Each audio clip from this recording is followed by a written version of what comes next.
Nick Lydorf here. This is episode 27 of Off the Clock. I'm very excited to be here with you guys, and I want to get right to it because I'm excited to see my guest. I haven't seen him in a while. We used to do shows a lot, and I'm excited to see. I haven't seen him in a long time. So let's welcome Johnny Mocny to Off the Clock. So, hey, Johnny. Hi. Hey, what's up, man? Good to see you. See you too. Not much is up. I literally right before I got on here, I had just bought a new fish because things didn't work out with the one I got a week ago. So no.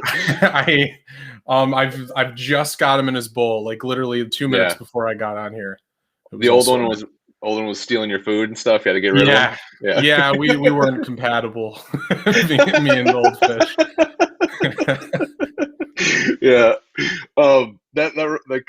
That reminds me when people would that when my dog, we had to put my dog down, they're like, oh yeah, did he get sick? I'm like, yeah, he got sick. What no, we took him out and I shot him. Like he stole my money, and I just he owed me a bunch of money, and he wouldn't answer my demands for payment, and I just had to kill him. Like, yeah, I didn't sick. I didn't want to do it, but right. Got his choice. You got to make an example of him. One dog does it, the rest of them will do it, right? Right. Oh, well, what kind of fish did you get? A beta. Oh, fish. Nice. Yeah, nice. Those are cool. Yeah. This is a weird story, and I want to talk. I don't want to hog the conversation, but like this is a weird story because it brought up a beta fish. So I was living in an apartment. Like, I think it was like your age actually. And I was in Lansing, and I was living in an apartment above some other lady, and it was over in Lansing, and I didn't really know the lady. I didn't know any of my neighbors really. And I came home one night, and there was just a beta fish on my, like in a carrier. I don't know what, a tank. Yeah. And it said, I know you'll take care of him. Signed, your friendly neighbor. And I was so creeped out by that. I was like, what is happening? Like, I was like, oh, I felt so like skeeved out by it. And I kept him for a while, and he wasn't like a mole or anything. He's actually a pretty cool fish. But it was so weird that it just made me feel like, who left me this fish? Like, it was so weird. Such a weird thing to leave on somene's doorstep. And it almost comes across as a bit of a threat to say, I know you'll take good care of it.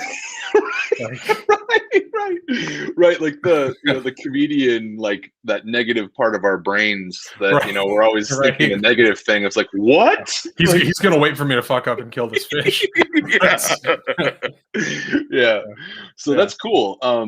Are there, like, what color is it? Is it he's red. Red. Nice. Yeah, he's red. He's got like a couple, like he's got a little like blue spots. Like if you put him under the light, it's interesting. I didn't know that until I brought him home. So. Oh, nice. Added feature. So I'm setting him back. I didn't ask for. He's like, what? I just got acquainted here. So, well, that's cool. I am. We started seeing you around at Crunchies. I think that's the first time I saw you. I think I might have saw you at Max first because Oh, really? I'm like the one person in the world who was doing stand up at Max before they did Crunchies. Oh, cool, nice. Because at the time I wasn't 21 and I couldn't even get into Crunchies. That's right. Oh, damn. So, that's cool. That's a good stand up. Was that your first time doing stand up at Max? Like ever doing stand up? I had done the school talent shows. That was pretty much it. Cool. Yeah. Nice. what were you doing at the talent shows? Because you had to work clean, right? You can't like. I had to work clean, but I pushed the envelope a little bit. I was like, I got gasps from I had a whole bit about how my parents were alcoholics. There's this bit that killed because I was like, I would talk about how my parents gave up drinking for Lent. And I was like, my parents just gave up drinking, and I really wish they'd start again because, like, that's funny. And I say, like, I didn't, like, I was like, I didn't really know my parents until I met them sober, and now that I've met them, I don't really like them. I'm like, go back to the old ones. And I did, and I was killing, and it was like they were just so shocked because everyone else at a talent show is just like, they're singing pretty much. It's Yeah, mostly singing. One guy with a yo-yo. That's great. There's like one guy who can recite 100 digits of pi or something, and Oh, then there's wow. me saying horrible things about my parents that I don't mean. And but then yeah. Oh, I think I did that bit the first time I was at Max, and everyone was kind of like, "Yeah." My parents. Oh, right. Like, what's right. It's right. not. It's not. There. It's like pretty vanilla. So. Yeah. I think it'd be a good bit if you were gonna say you're gonna recite 100 digits of pi and just get every one of them wrong, and just see how long it would take them to just like what, and then they clap you off the stage. Like see if they pull out their phones to check. Yeah, like wait a minute, this guy isn't. Yeah, take my word for it. So, let's see. I've discovered. So Matt Oninger, right? Was he a teacher of yours? How did you? Well, Matt is the videographer at Okemos High School. Oh, so okay. I met him through that, and then my senior year, I wrote and directed a play with a couple of fellow students, and they wouldn't let us do it. There was a whole thing about how the previous theater club guy had left. And so we needed to get somebody to become the new theater club advisor. So we got Matt to do it. He was nice enough to do that. And so we worked together on that. And then obviously he was there recording every performance for stuff. And then we would have lunch. We actually would have lunch in his office most of the time. And then he was actually the first guest on my podcast. Nice. Nice. That's nice. I want to talk about the podcast, but I was in Quizbusters all the time, so we would see him whenever we saw him around, because we lived up 45 minutes north of here, so whenever we would come around, we would see him and I'm like, oh my god, it's Matt Oninger, and like because we were just Quiz Bowl nerds, and he's like a local celebrity in that way. I know, and so then when I was in high school, our team won Quizbusters. And so then that's when they were giving away you got a scholarship to Michigan State for a year, like with tuition and everything. So that's why I went to Michigan State. But so that's my Matt Oninger story. So I always saw that was cool. So so tell me about your podcast. I've been on it. It was a lot of fun to do. Why don't you tell the folks about what it is? And well, it's called We Are Movies, which was a placeholder title until it became the real title. And it's essentially, it's just me interviewing people about a movie or two that they love. As time has passed by, I've added more structure to it. I'm like 68 episodes in, and I've just started to add like parts to it to give it a flow. But yeah, you were on. We did the Big Lebowski together. Because you're a famous Big Lebowski fan. I love it. It's so much. It's like I was so glad to do that.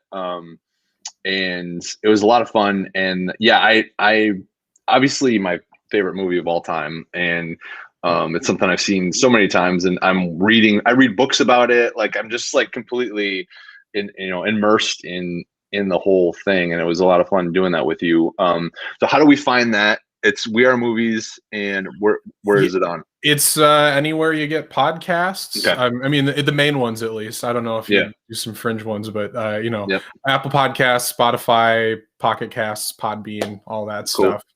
InfoWars, InfoWars, yeah. You're big on InfoWars. 2/3 of my episode is like advertising male enhancement powders. I was like, hey, do we really have to keep pushing this, Johnny? I mean, like, he's like, like listen, Lionor, you can be replaced immediately. And then, okay, Mr. Mocny, I'm sorry.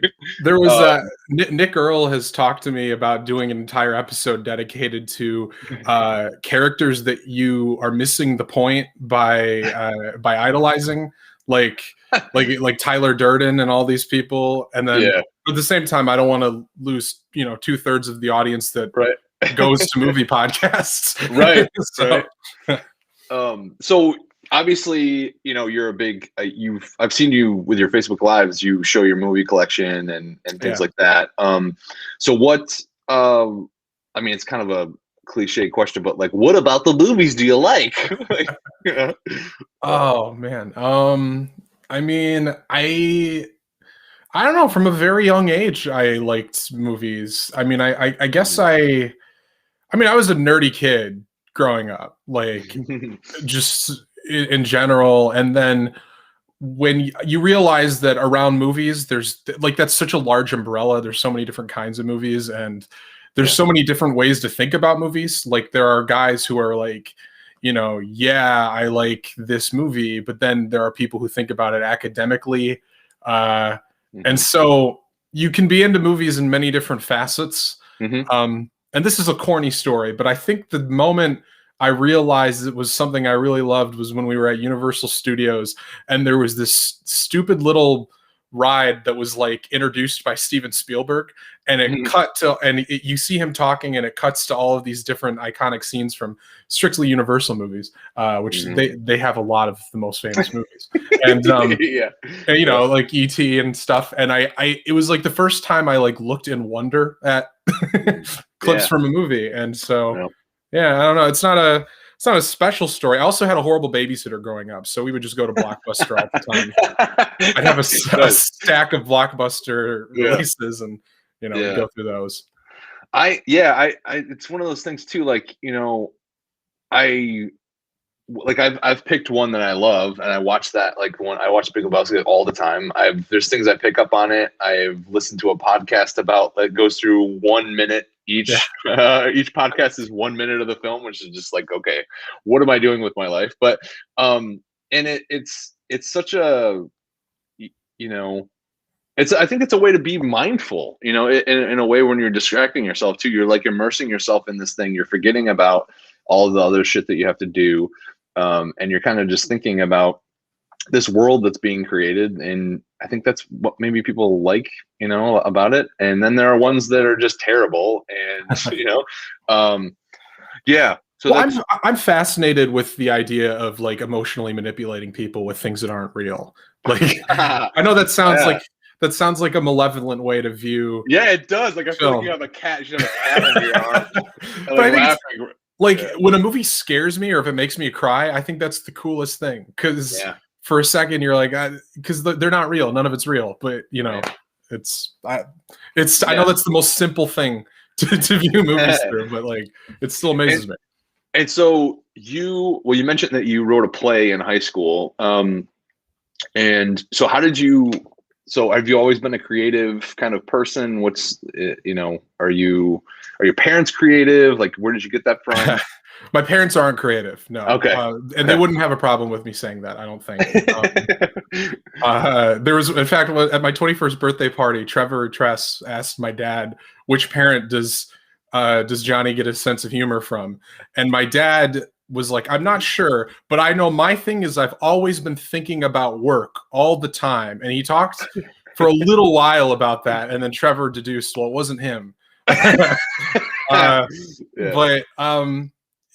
think it started with movies, and I liked comedy movies early on. Like that was what I think Mel Brooks might have been the first filmmaker that I like actively liked. And so I was always into comedy, and I was always, I don't want to say class clown, because I feel like there's associations with that phrase that's like you're a disrupting asshole. Yeah, right. Which I never wanted to be. But I always wanted to be clever. So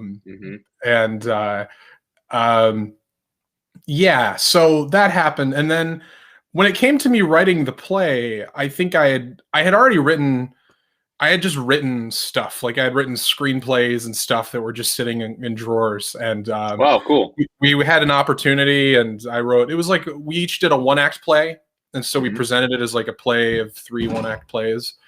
And I did that both my junior and my senior year, actually. So, nice. So you went to Okemos High School? Is that? I went to Okemos High School from the second half of sophomore year through senior year. Okay. Cool. And then weren't you from down south, or didn't you live down south for a while? Yeah, I lived in Texas for a little while, and I lived in Mississippi for a little while. Wow. All right. Nice. Yeah. Where in Mississippi was it? Corinth, Mississippi. I've heard of that. Yeah. Oh, you have heard? Okay, that's Is it one of the universities from there? Isn't? I don't think there's a university. Or was It's they're not. I thought like Old Miss or like one of those was from there. Ole Miss is in it's not in Corinth. It's not too far. I think it might be in like the Okay. Tupelo area. I might be totally wrong. Corinth is very close to the Tennessee border. Okay. I remember hearing Corinth in like literature. Was that in It's in the Bible, the Corinthians. No. That's it. No, it is I think the Battle of Shiloh happened. That's okay. Because I remember hearing that before. I remember hearing that name Corinth before. Okay. Yeah. They had a little memorial. My favorite book. My favorite book, the Bible. So, well, okay. So that's you were. I mean, that's not something. I don't know. At least where I was from, we were too busy getting drunk and like putting people in their locker to like write screenplays, and I just find that really fascinating that you were doing that in high school, because that's really cool. I mean, I did that in college. I wrote a play, and I think no one really understood it, and I was kind of brooding at the time, so they're just like, oh, wow, this guy's kind of really really good, and it was just absolutely terrible. And what was the play about? It was about a buddy story of like a fish out of water story, and this guy was a taxi driver, and he got a person from a country bumpkin kind of guy, and he's driving him around in the taxi, and he's commenting. It's basically a social commentary on like how terrible society had been at that point, and that was in '98. So, so now it would read like, "What is this? This doesn't make any sense." But now it's. But yeah, that's kind of what the point of it was. And you have not been a college boy until you have written some sort of critique of society, right? That's rooting to an extent. Yeah, we all have to do it. I know. So what led you into, kind of taking that, that creativity and that into wanting to do stand-up or, writing and doing other things after that? Well, this is gonna be funny, but stand-up looked easy the first time I watched it. Yeah, I know, right? Right. Yeah. Well, especially like, when you watch the people that people tell you to watch first. Mm-hmm. So the first people I watched were all like the heavy hitters. And I, when I was, a sophomore in high school, I started watching Louis C.K. and I was like, he's not even trying. I could do that. I know, right? There's the illusion that he's just talking off the cuff. And then also in high school, when I signed up to do the talent show, I was like, this is something nobody else. It was something that I thought would make me special too, because I didn't want to be the 30th kid who was singing. I also wasn't a good singer. I was in this kind of in between where I was in theater, but I wasn't as like energetic as the other theater kids. So I was like, I have to transfer this into something. And so that's how I started doing stand-up. But then, and obviously I graduated thinking I was great. I left high school I will walk into the open mic, I'll say one joke to the guy and he'll be like, all right, we'll get you on, or something. And I know and then I know that every person or a lot of people start thinking that. I don't want to say every person. So what's your, you were doing it a fair amount before March. I'd see you a lot. You were at all the local things. I would see you other places. What's your what are you trying to talk about when you go up there? What's your your people say point of view? I don't know. Like what is it that you're really trying to say when you get up there? That's other than that you love the Republican establishment. Right, of course. That's a big part. You must be really disappointed that now Biden's president, right? That should be my first question. I'm sorry. I'm a terrible interviewer.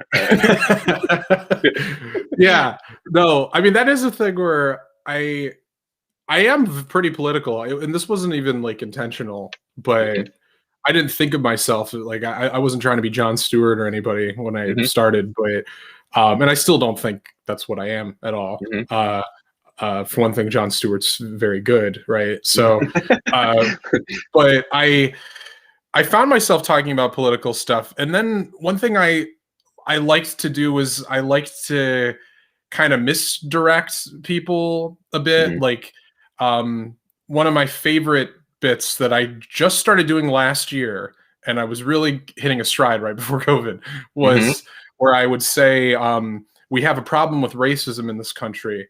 And then I'd say, I know that because racists hated Obama, even though Obama had a 90% civilian death rate in the Middle East.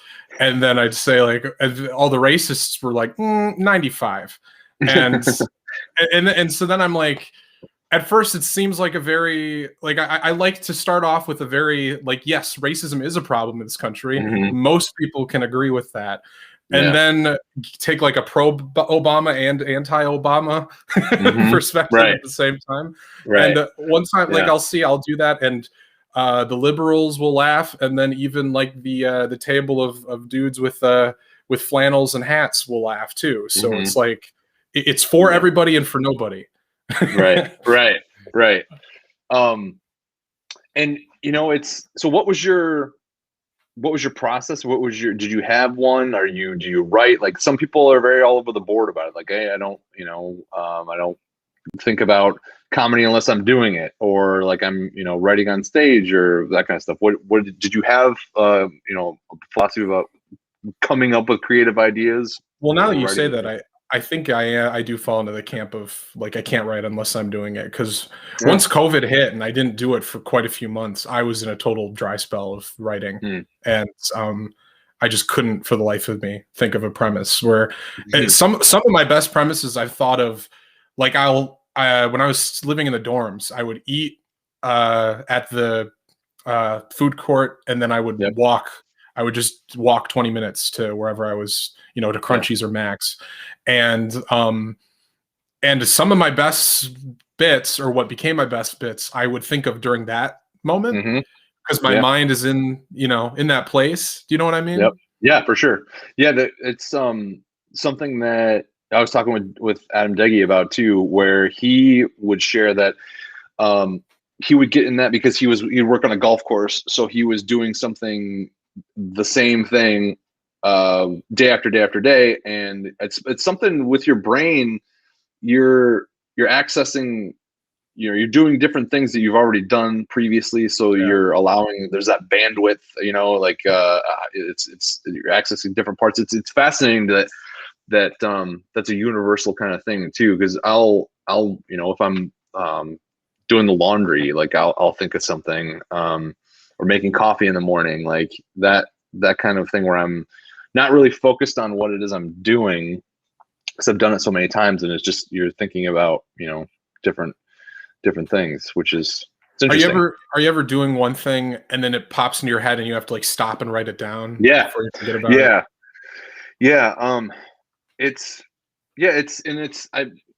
funny, like, when I do that, those things are rarely ever funny for me. I don't know. I like, like, if I it's hard. I'm different in that my approach to it is, like, I feel like I have to be very regimented in writing, and like, rewrite and edit things, and kind of make sure it's really tight. And I think part of that is just because I don't have a lot of opportunity for stage time sometimes. So so I feel like I have to take what I have and really carve it down before I try it out. And because I don't have I can't get up, like, 3 times in a night, or 6, 7 times in a week. So it's harder to do, to take that time to edit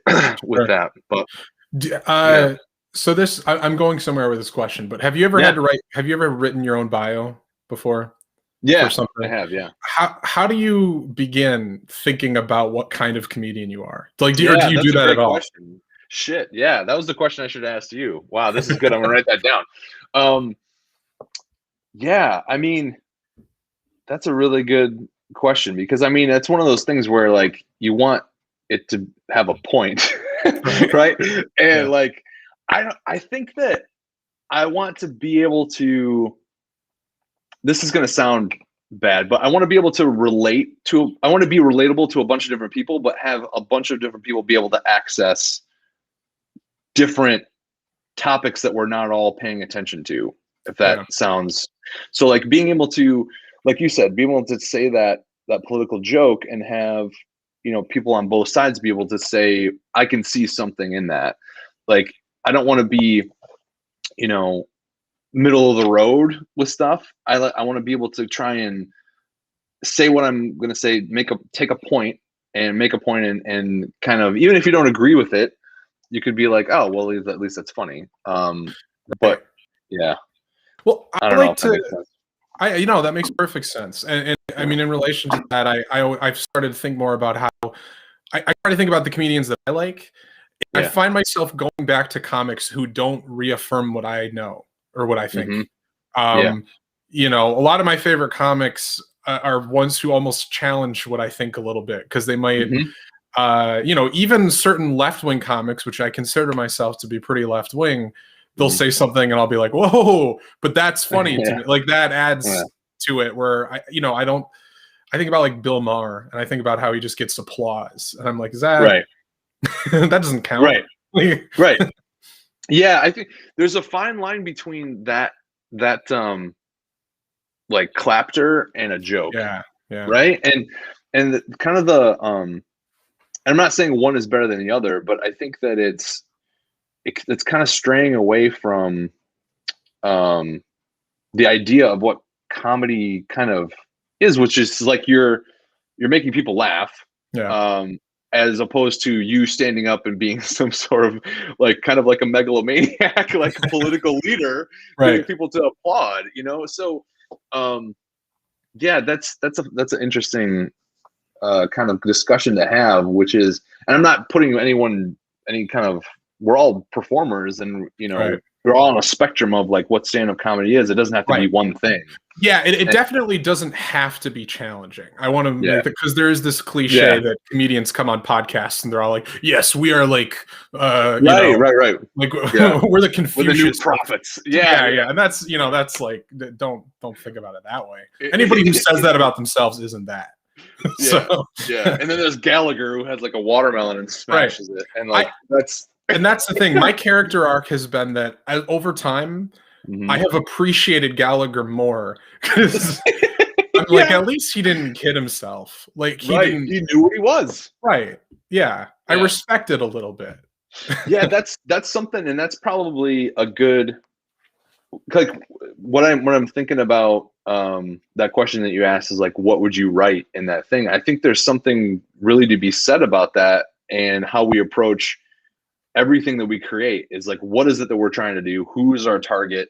And what are we trying to say? That's a really good way of thinking about the whole creative process, is like, just who are you as a person? Who are you as a creator?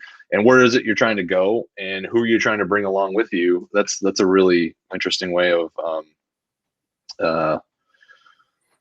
and so part of, to get back to what you said, I think part of what I'm trying to do and trying to bring in like my job and my life into it, just because I'm just living it 24 hours a day, is how to make that like it's being very irreverent. Like I don't like the idea of, oh, he's a lawyer, he has to be this, or he's a doctor, he has to be that. Like I don't like these social constructs that we have, and I just like the idea of like making fun of people in a way, or just making fun of the idea of like just stupidity in general, and kind of what I encounter on a daily basis, and but at the same time saying like, I don't think I'm better than them, or these people. It's just I have my own, I do stupid stuff too, but it's just, how do we, I don't know. It's a rambling excuse to try and come up with what I'm trying to. Right. Well, do you think in some ways, and I don't know if this is true, but being in your position where you're a lawyer and you're like a father, there's a lot of things about your life that we view as responsible. Yeah.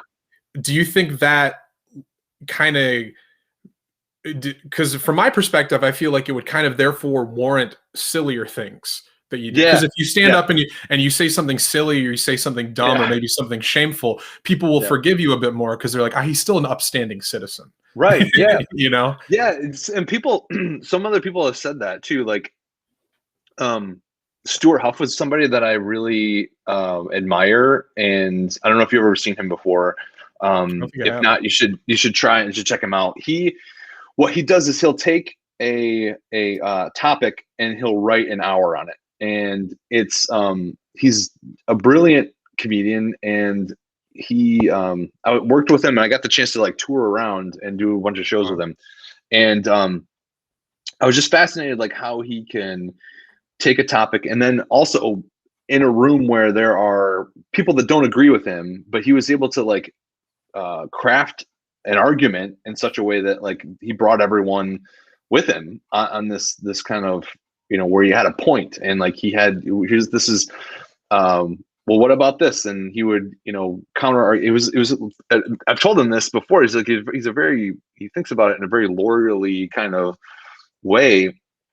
And, he kind of said that same thing that you said to me, which is like, you have that way of like getting away with saying certain things because you you have that, because at least I think people, like you mentioned it, that I have that kind of way of people forgive me sometimes for saying something that may be kind of messed up, because I have this responsible job or whatever.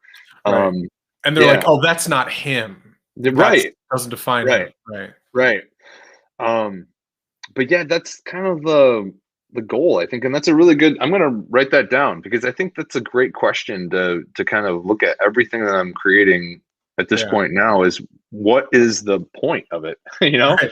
And I probably should think of that when I'm doing it. But I mean, on the flip side of that, there have been times where like I had to once show up at an open mic still wearing my Jimmy John's uniform from work. yeah, And I felt like the deck was stacked against me because if I say something, if I say one disgusting thing, they'd be like, "Oh yeah, that's about right," right, yeah. Well, that's so yeah, that's really interesting. So we're the same question to you then. I think we talked a little bit about it. So if you're going to write your bio, what would you start with? Oof. Well, I definitely think being young is part of it, and I'm not even the Mhm. youngest comic I know anymore. Mhm. But everything I say comes from like a youthful place because like sometimes like so there's this one rule. I don't think there are any rules to comedy Right. besides one, which is that generally I only laugh if you have a point, like whether it be an observation or an opinion. Like even if Mhm. Jerry Seinfeld is talking about doorknobs or something, he's either Mhm. pro or anti doorknob. He's not just Yeah. observing a Yeah. doorknob. Right. So there is that, and I think generally my points tend to amount to like, I don't understand this Mhm. because I'm young, but then Yeah. I'm trying to get you to think maybe you shouldn't understand it either. I Yeah. don't know. Like, Yeah. that's a huge generalization of stuff Oh, that I that's just think about, right. but Right. that tends to be the direction that they go Yeah. in. Yeah. That's yeah. I think you can also get away with stuff being young too. I think that's an interesting way to play. Like I don't know. I'm just a young man trying Yeah. to figure it out. Well, the interesting thing is one time, who said this to me? I feel bad because I don't remember who said this to me. We were in Walled Lake, and somebody said to me, um, "Be careful how like he's like observe your crowd before you lean into how young you Mhm. are, because a lot of crowds will despise you for your youth." Yeah, that's true. That can be true too. Yeah. It's that's it. There's so much in the equation of stand up. There's so many that like you couldn't write a logarithm about about how to succeed at stand up. I don't think it would be Right. impossible to do. There's so many moving parts. It can change with a variable that you didn't anticipate. Yeah.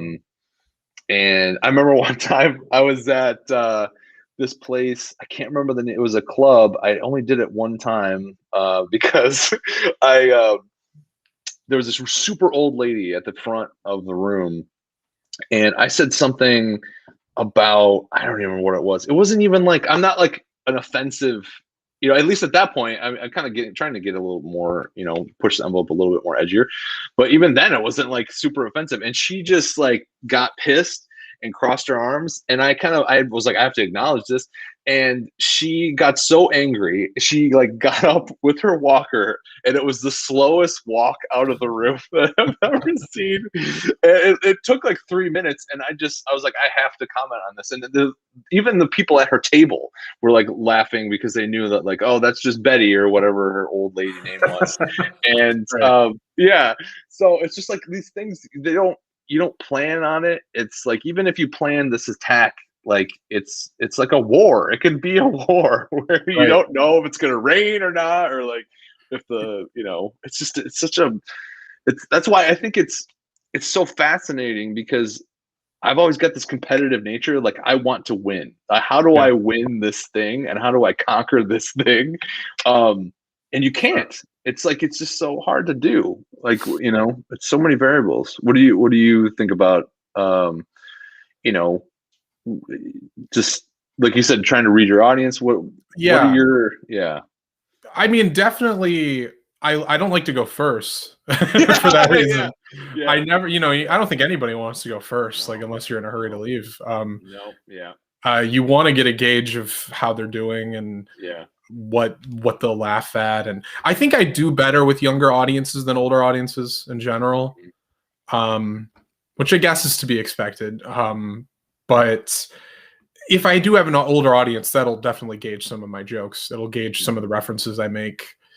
Some of that. So, like, I used to make some pretty deep cut references to being in college, which is great for like Crunchies, like that's the perfect spot for that. But and Walled Lake, not as much. College. What's that? Right. Well, that's cool. I mean, what are you're up to episode 60 of your podcast? 68. I just did. 68, man. That's awesome. How do you, what's the criteria for, does it have to be a movie you like? What's your Not at all. Yeah. No, okay. I encourage people to choose weird stuff. And I also want to have like all kinds of people. That's the other thing. I tend to have, I've had a lot of comics on, and I'm very happy with that. And I'll totally have more comics on. And that's because comics are the people most inclined to want to do podcasts. Yeah, for sure. Especially, you want me to talk? I don't think, for sure. Yeah. Especially now, because it's the equivalent of stage time now, right? Exactly. Like, and that was great. Like, once, that was the bright side of COVID. Once COVID hit, I got a bunch of great guests. But I mean, I've had one of my college professors on before. Nice. I had a film professor on. I'm going to have another one on next month, and then just various other people who do different things. Because, like, the idea is, like, the tone of the episode is really based around the person I'm with. So I'll be with some comics who just kind of want to riff on the movie, like do like a mystery science theater of, whatever we're talking about. And then there are other people, like, it's very personal to them, and it's more of a catalyst to talk about their life. And then there's some people who, like my professor, he's very, very academic about it. And it kind of comes across as a very different podcast. And I appreciate that. I like the different tones. And you'll notice, like, if I look at my stats, some episodes, like, there are huge disparities between how many people listen to which episode, because I think people just listen to the ones for movies that they like or whatever. So it's like, if we cover a vast amount of movies, there will be one for everybody eventually. But we've definitely done movies I don't like. My friend Kamisha chose the movie Queen of the Damned, which was like a punk rock vampire film from the early 2000s, starring Aaliyah. It was fun. It is a staple of time. Like, it is that movie could have only been made then. And I didn't really like it, but it was still like, there was still something to say about it, Yeah. Well, that's cool, man. I want to thank you for coming on. This was a lot of fun. It's good to see you again Of and course. catch up and chat. And make sure that you check out We Are Movies podcast. It's check out the Big Lebowski one. I thought I thought it was fun. It's a good one. Yeah, and I appreciate you having me on there, and thanks for being on this. Of course. And I will. You'll have to come back on another time. Yeah, for sure, man. I gotta see. Has someone done There Will Be Blood? Probably. No, right? Oh nobody man, has. if You got dibs if you that, want. that'd be sweet. Another Coen Brothers, movie. I'm a fangirl for the Coen Brothers. Oh, sure. Yeah. Well, that's There Will Be Blood is Paul Thomas Anderson. Oh, that's right. Yeah, You're yeah. right. Shit, you got me. That's I can't even okay. do it now. Yeah, We'll have to buy some milkshakes for the bit. I think. Oh, that'd be great. That'd be good. Didn't one of the Coen? Didn't they write part of it or no? I don't Or think they produced. so. Shit, I thought they were tied to it somehow. They might have produced it or something. My bad. Well, now I've ruined my whole mystique. Let me retract that invite. There are now 67 episodes of We Are Movies. Removing the Big Lebowski one. Yeah. Well, good talking to you, man. And you too. We'll talk soon, and have a good rest of your night. You too, man. Thank you. All right, buddy. Yep. All right, bye. All right, well, that was Johnny Mocny, everybody. Make sure you check out We Are Movies. He's a great guy, and definitely when we're doing comedy again, you got to check him out. He's a very funny dude. So thanks for coming, and I will see you tomorrow at some point. This is episode 27, and I've got 365 total to go. So I don't know what that is. I'm not a mathematician, for God's sake, so you do the math. So I will see you tomorrow, and have a good rest of your night, guys. All right, bye-bye.